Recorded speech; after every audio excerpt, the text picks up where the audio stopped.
Tade's season went from fantastic to unbelievable to the greatest season ever. So I love it. Overall perspective, we're bringing back some great stages in epic mountains, Tourmalet, Mont Ventoux, Super Banyers that we haven't seen since you rode in '86. Tourmalet, of course. I mean, it's gonna be pretty epic as usual. And let's talk a little bit about Ineos for just a quick moment. Seems like it's going from the best team in the world not that long ago to struggling for results, and now it seems like the wheels have come off the bus and they can barely hold on to their star riders. I'm talking specifically about Tom Pidcock. You have to appreciate absolute greatness that we may never see this in our lifetime yet again. Welcome everybody way back to Beyond the Podium. I'm Bob Roll, joined by Christian Vande Velde. First of all, Christian, how's my outfit? Last time you had a comparison that was rather unflattering towards me, but how do I look today?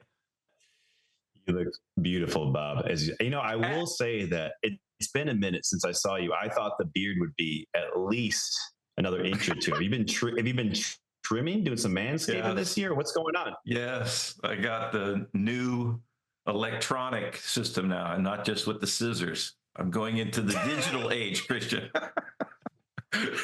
Hey, Christian, by the way, one of the best Halloween costumes ever, Randy Savage, the Macho Man you just perpetrated on the people of Greenville a few days ago. What was that? That must have been fun.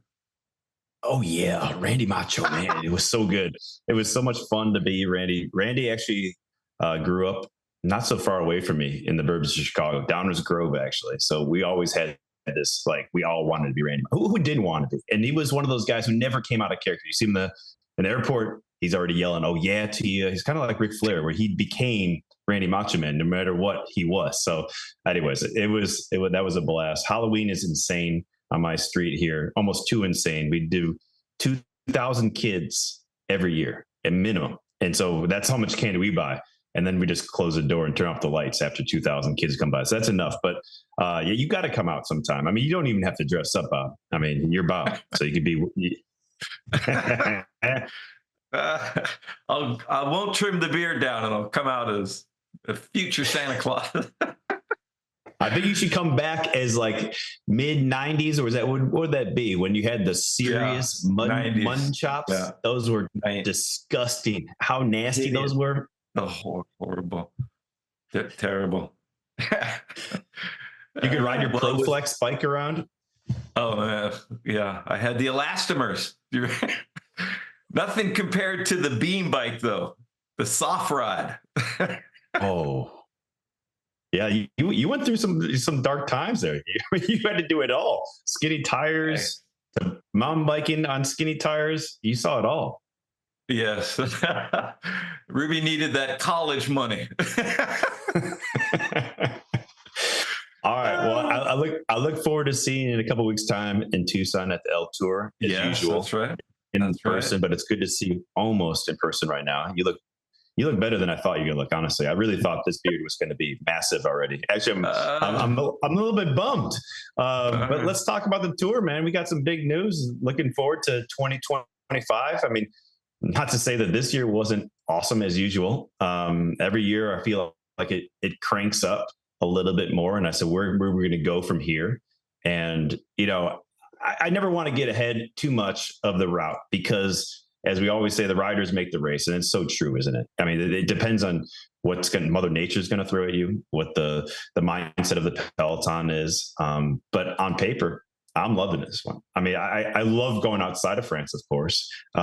So this is the first time in 4 years, I believe, since 2020 that they have the entirety of the Tour de France inside of France, being up all north in 10 days to start this bad boy off in a row, because Bastille Day is on the Monday. That's usually the rest day. So that's my first, when I looked at this, I said, oh my goodness. I mean, for personally, selfishly for us working, of course, and the riders, 10 days in a row. I mean, 9 days in a row everyone is usually broken by that first rest day. And after that, it kind of just falls in line. You taught me that since day one. Dude, let's just get to the first rest day. Then we got 6 and 6. And we'll be in Paris real soon. Yeah. Now with 10 days in a row, I'm thinking the stress of the peloton, because we don't have the big mountain stages that we had this year, for example. I mean, we went over the Galibier on stage 4. This year, we have a bunch of punchy stages. Who knows what Mother Nature's going to throw, especially when we're going to Bretagne. And then, of course, it's a sprint stage, number 1. That could be very dangerous. It's good to see the sprinters getting a chance to get the yellow jersey. And then all the puncher guys on stage 2, 4, 6, and 7. And let's not forget about the TT, stage number 5. So it's a lot of things that are going to be happening even before we start talking about the epic climbs like Mont Ventoux later on. For me, starting up in the Northwest, starting in Lille, I'm a little disappointed. The only thing I would add is a cobble stage in there. And I know that you're probably stoked that there's no gravel, no cobbles, nothing too wackadoodle dandy, but you have to say the best rider wins the Tour de France overall. Everything in the test, right? Everything under the microscope. And without a cobble stage, especially Lille is right next to Roubaix. Why not have some cobbles? That's the only disappointment for me, but I'm pretty sure you would disagree with that assessment. No, I don't think with these kind of stages already, I don't think we need to add on. And that's always been my argument, at least, that it's already such a crazy spectacle as it is. We don't need to add on anything else. It's already death defying just to finish every stage. But I'm surprised. I'm with you, Bob. I mean, I thought for sure when we found out that Lille was going to be the start, I'm like, oh, goodness gracious. I was thinking that for sure in the first 3 days, we're going to have cobblestones. But there is nothing, but there's going to be a lot of racing going on, straight up racing. Like I just mentioned with those stages with the punchier climbs, it's going to be hard to stay at the front. We all know that there's smaller roads in these areas. So there's only so much space at the front of the peloton. So be a lot of pushing and shoving just for position battle to stay at the front, stay out of harm's way. This seems like a little bit more of a old school, like kind of what we all encountered in the Tour de France, where we didn't see massive climbs like the Galibier from this year in the first week of racing. I mean, dude, let's not forget the start in Florence. There was 11,000 feet of climbing on the first day. I mean, I was terrified for the boys, to be honest with you. I thought that was going to be really gnarly, but considering it was 100 degrees, it was very hard. Obviously, it was raced flat out, and it really actually toned down the tour. I felt like it actually made it safer because the dream was not alive anymore for most of the peloton. There was a small group going to the finish line that day. In fact, from Bardet was off the front. So I think it's going to be interesting to see a true sprint stage number 2, stage number 1. Second stage is already punchy. I think the yellow jersey could change hands. But we all know, you got the Muir de Berton later, and then stage 10, the hardest of all the stages, with almost 15,000 feet of climbing in the Massif Central, which we know is going to be hot as usual. Every year it seems like it gets hotter and hotter. I don't know. Maybe I'm just a wuss sitting on the back of that motorcycle, but I'm melting. It's hot out there, man. It's official. There's no denying it's hotter. I was talking about old school, the stage of Super Bannière, starting in Pau. In 1986, I did the exact same stage, and I remember it vividly. So I'm looking forward to being on the other side of the camera and talking about it rather than doing it. But it looks like a very well-balanced course to me. You know, a lot of people, when it's anywhere from the mountains, they talk about crosswinds, but it seems like the peloton nowadays is so good overall that crosswinds, when's the last time we saw a crosswind battle, honestly, especially in a Grand Tour or even in a classic? It's been a long time. I can't even remember. I'm with you. I mean, there's been one time, I think it was 20 when Tadej won his first. He lost some time in the crosswinds, and then before that, Peter Sagan and Chris Froome off the front. But you're right, and I thought the same thing when I was looking at this. I saw Mont Ventoux, for example. I remember being caught in the second echelon, going to the bottom of Mont Ventoux and bridging up to the front there. We all know it can be very windy. It started in Montpellier, and there when the Tramontana starts blowing around there, that could be dangerous. But then I was like, scratch that out right away, because I say that every year. I'm so excited about the crosswinds, and it doesn't happen. Maybe next year. Maybe 2025 will be the year. Also, it seems pretty backloaded once the peloton gets to the Alps in the final week. A lot of big, huge, decisive mountain stages are coming, even after a very difficult tour up to that point. It looks to me like Col de la Loze especially, got to be good news for Jonas Vingegaard. He's got to have good memories of that. You not so much on the motorcycle, getting into traffic jam there. But seems like another tough final 3 days before the last day. This year, back to Paris. Yeah, I agree with that. I mean, we're just talking about Ventoux. We didn't even talk about Hautacam, or we didn't talk about the uphill time trial, 11 kilometers up the Paris-Orne to Périgueux. That's if you think back of the landing strip that they finish on, and then you think even back about Fabio Jakobsen paperboying his way, trying to get into within the time cut to the finish. That's where they're going to be doing the time trial, and that's the finish line of the time trial. And then after that, stage number 14, like you just mentioned, is Super Bangers, as we all call it, with the Tourmalet, Aspen, and then Paris-Orne, and then Super Bangers. That's not easy.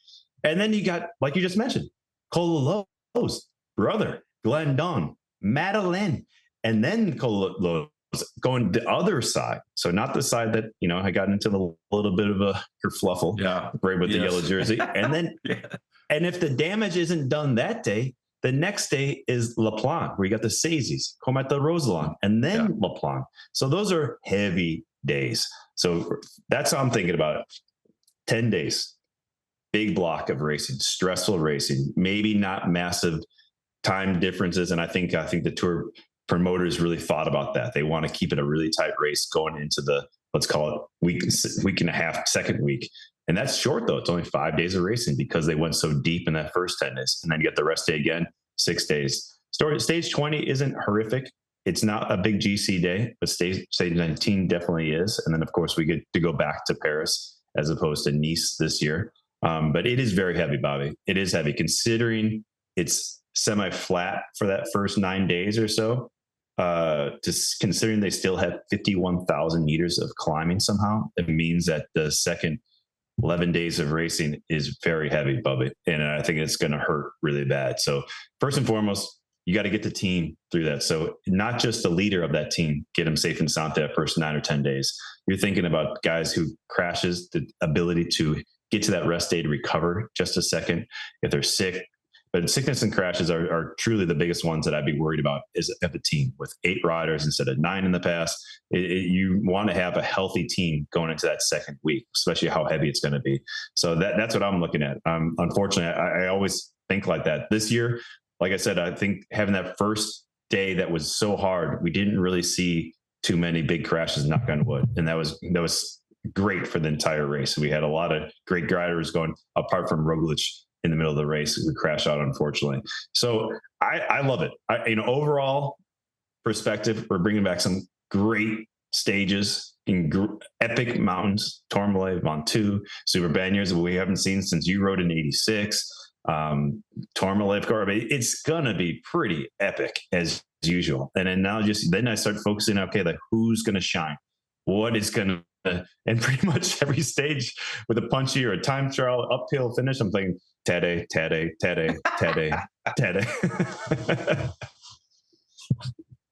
I'll add something to Tade's extensive list of attributes also that I think makes a big difference nowadays, and that's disaster avoidance. He seems to be better than anybody at staying out of those disastrous situations, not just in the Tour, but also the races leading up to that, but especially in the Tour. And so, VO2 max, we talk about a lot. VAM, coefficient of drag, aerodynamics. We talk about recovery. I think that at a certain point, we'll be able to do a metric where we can see how many race miles the GC contenders have done without a disastrous crash. And Tade has to be pretty exceptional in that part of the equation. I think you just brought up you invented the next best metric that's ever been brought into cycling, for sure, Bob. I mean, it's true. I mean, at some point in time and I hate to bring it up, but with Roglic is a great example. I mean, after a point in time, it's not bad luck, is it? I mean, and I was a part of that myself, and I have to put blame on myself for putting myself in places I should have been at times at the Tour de France. And a lot of times you're just pushing a little too hard. This I still have to say that was bad luck for Primoz, where he was and how that came about. But, if you continue to put yourself in the danger zone, let's just say in the middle of the peloton, you're not in the front, you're not in the back, you're just in that death zone right there in the middle. That's where bad things can happen. And, when you look at this route, that's definitely what I think of is how much pressure is being put on these guys constantly on these smaller roads throughout, and where the difference is going to be made, whether it be to stay at the front, push to get in the front if you're not in the front already, and just stay at the back and stay out of harm's way if you don't need to be up there. And it's always a risk. Yeah. Any way you face it, it's a risk. Well, it's a risk to be on the front with the boys early in the race because you're expending too much energy. It's a risk to stay a little bit behind them because there could be a crash. And of course, in the middle and then all the way at the back, there could be a crash and then you can't get back. You might not crash, but you're going to be behind the split. So there's all this mentality going through. And I think that really you have to really take it every day. And I hate the cliche, but it's so true. You just have to take it one day at a time in the Tour de France. And this year is going to be no different. The way they put this out, it's not by accident. The way they did this, it's going to be fantastic to watch at home. I'm excited to be there, especially in the north. And we didn't even talk about, the weather, what Mother Nature could play. We talked about the crosswind, of course. We pray for that all the time. As us being on the other side of the fence. Yeah, we do. And then, of course, the rain. If you can't talk about Bretagne without some precipitation at times, right? Yes, absolutely. So the favorites should be the same, pretty much, more or less, as they were this year as last year. Roglic, Evenepoel, Jonas Vingegaard, Tadej Pogačar. Tadej's season went from fantastic to unbelievable to the greatest season ever. And that's including Fausto Coppi, Eddie Merckx, Bernard Hinault, just an astounding season. And his ability was on such a different level, and even in the Tour de France. So when I think about what's going to be going through the mind of the big favorites in the offseason, especially Jonas Vingegaard, what do you think he's thinking about after he saw what Tadej did in 2024, and what kind of improvements could he realistically make between now and next year's Tour de France? You're not wrong in anything you just said. There's no doubt about that. I mean, if I was Jonas and I was in Visma, I think you just have to do exactly what everyone would tell you to do, is worry about yourself and do the best you possibly can to get the best numbers you possibly can, be surrounded with the best riders you possibly can.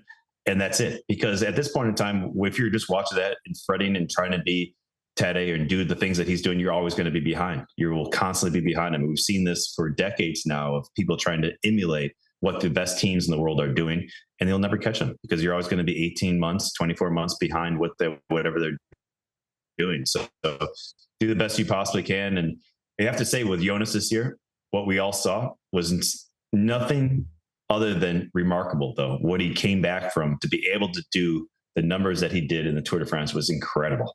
So his mental perseverance, the best I've ever seen. I saw a shattered Jonas a couple of times after those stages, and especially after stage 19, I saw a guy who was just so happy that it was almost over. It wasn't tears of happiness; it was tears of just relief. That it was like, thank God, I do not have to butcher myself anymore. When he was met with his wife at the finish line, and that was especially the day that, of course, Tadej won yet again, chasing down Matteo Jorgensen. I mean, you can't say enough about the guy. I mean, his thirst for victory is endless.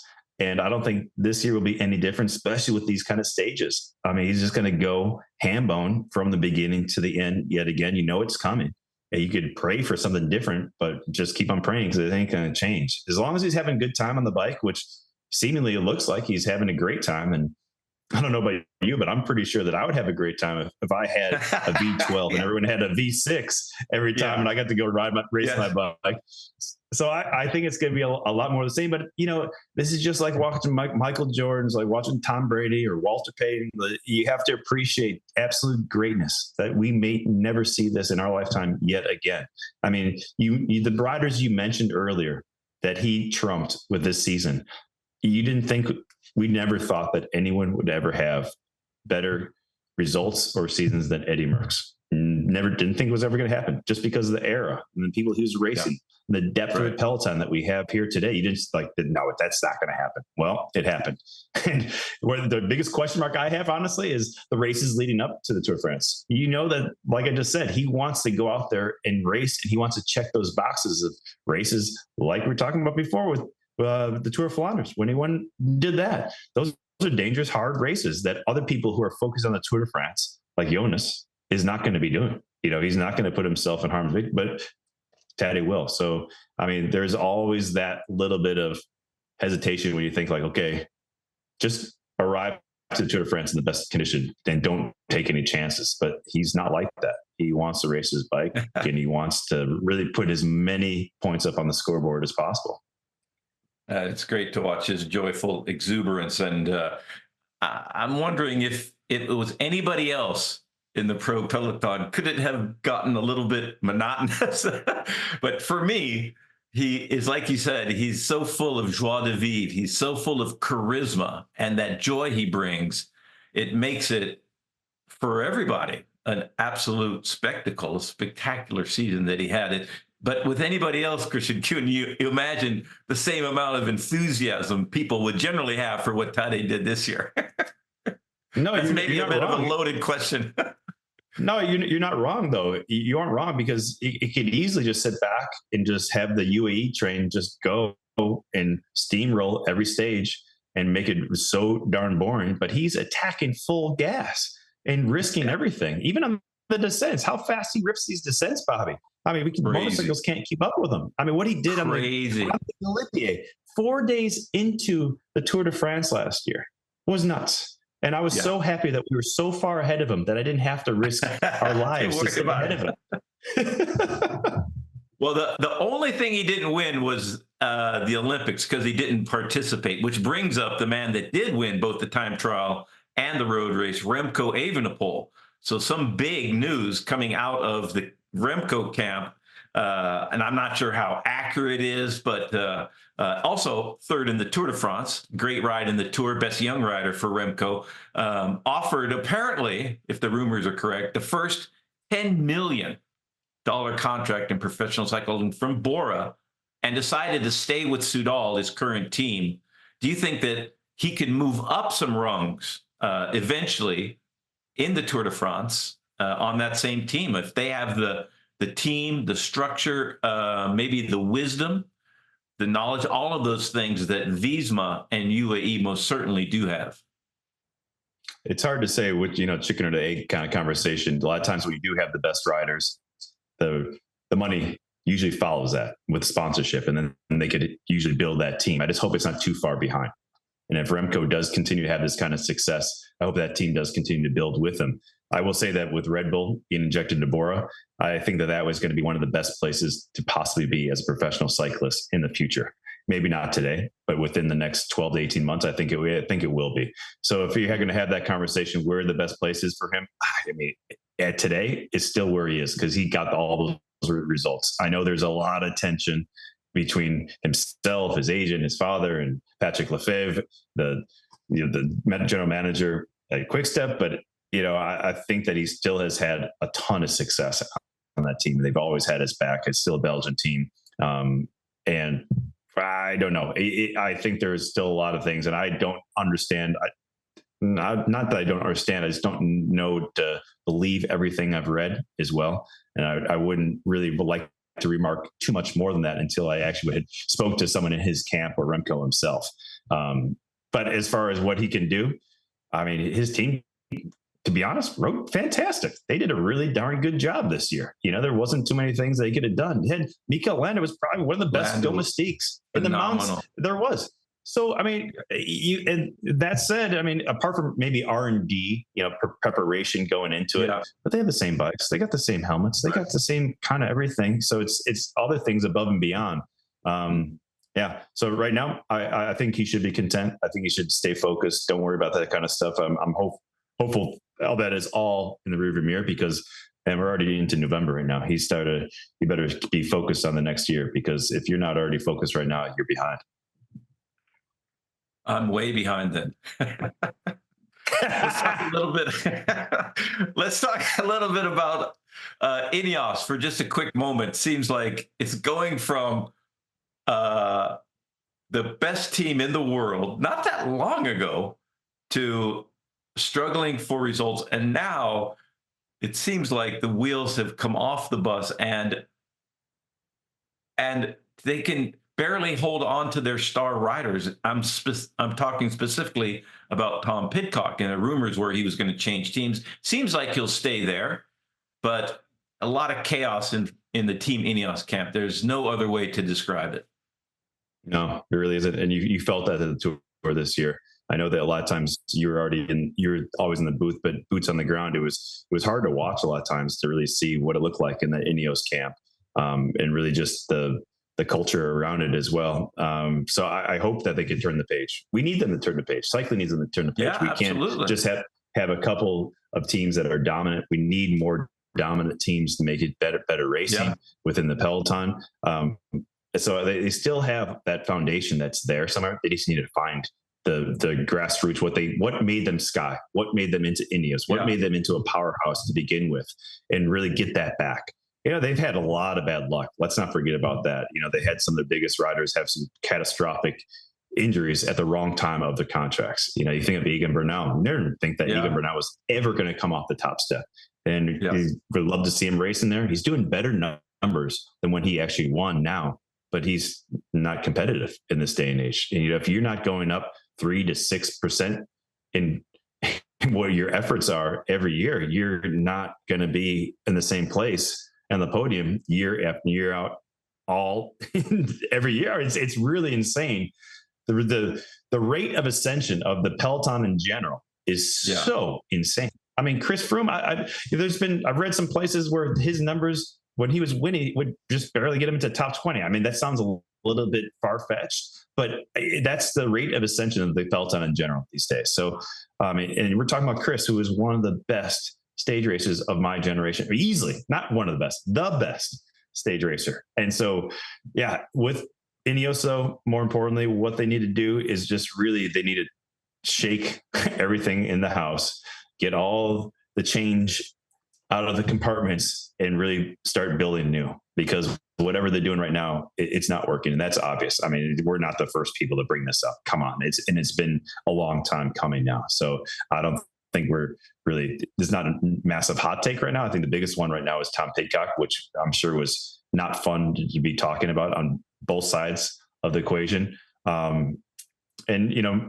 front of the house, who's really making the decisions right now. And, they miss Nico. We talk about that. They miss Nico Portal so much. Yes. They miss Fran Miller so much. They miss Dave B. All the people who are really the pillars, Sean Yates, those guys who started Team Sky, and they were there day in, day out. They got so big, they thought it would just kind of run on autopilot. And that's obvious that that's not the case. So again, would love to see them come back again. We need them to come back. We need more teams that are at the front. We don't want UE and Ted, they just sweeping the floor with everybody. I want you to have their budget and see what you can do with the same amount of money, Christian. Where would you start? Or just say just one thing you would do to improve things, apart from dismantling the entire Director Sportif program. Oh, man. God. Apart from buying a yacht and you and I just hanging out. I mean, I don't know, dude. It's hard. It's when you get yourself that far into a corner, where do you start? Yeah. Where do you start? And I think that is the problem when you really pinched yourself. And I think you have to really just clean house with a lot of people that have been there for maybe a little bit too long, and really take a good hard look in the mirror of what you're talking about, what you're doing, and what you're preaching to the team.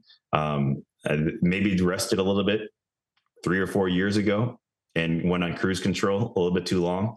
But as far as the first basic step, I have no clue. Those are the when you enter as a CEO to a messed up company, those are why those guys get paid the big bucks. And if anything, I think that Dave B would need to come back to really turn things around.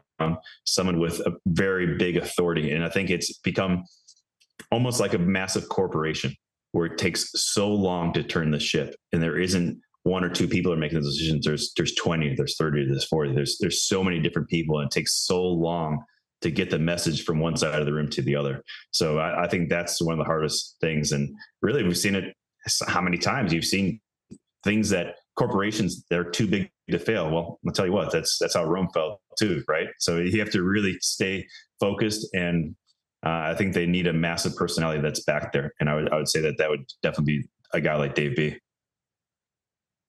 All righty. Well, I don't know about you, Christian, but by the time the Vuelta wrapped up, with Primož Roglič, by the way, winning again, I was in tatters. So apologies to everybody for the interval between Beyond the Podiums. We'll be back at them for the next week. But what a spectacular summer of racing we had, including the Olympics, Tour de France, Giro d'Italia, Vuelta, all going all the way back to Paris-Nice. So forgive us for taking a little bit of time off, but we will be back in full force for the foreseeable future every week. But Christian, thanks a million as always. I hope, how are you feeling? Feeling recovered from the summer yet? I am almost there, not quite, but I'm pretty close. It took a minute. It always takes a minute. I think just your soul takes a drubbing to the Tour de France, and the Vuelta doesn't help. But you're so right. And I'm glad you brought up the Olympics, because that was fantastic. And I think we all needed, as the whole world, not just our nation, needed the Olympics. And it was so much fun to watch in Paris. I mean, your calls in the road race, Bob, were so much fun to watch. I have the honor of actually speaking with Kristen Faulkner later this week. I can't wait to talk to her about her journey since winning 2 gold medals. But yeah, the road race. I mean, okay, one thing we should have brought up. You cannot tell me that for 1 second after watching the road race in downtown Paris, you thought, should we, or should the Tour de France and the ASO think about doing a road race, a stage 21 that would be that gnarly downtown? Yes. Right?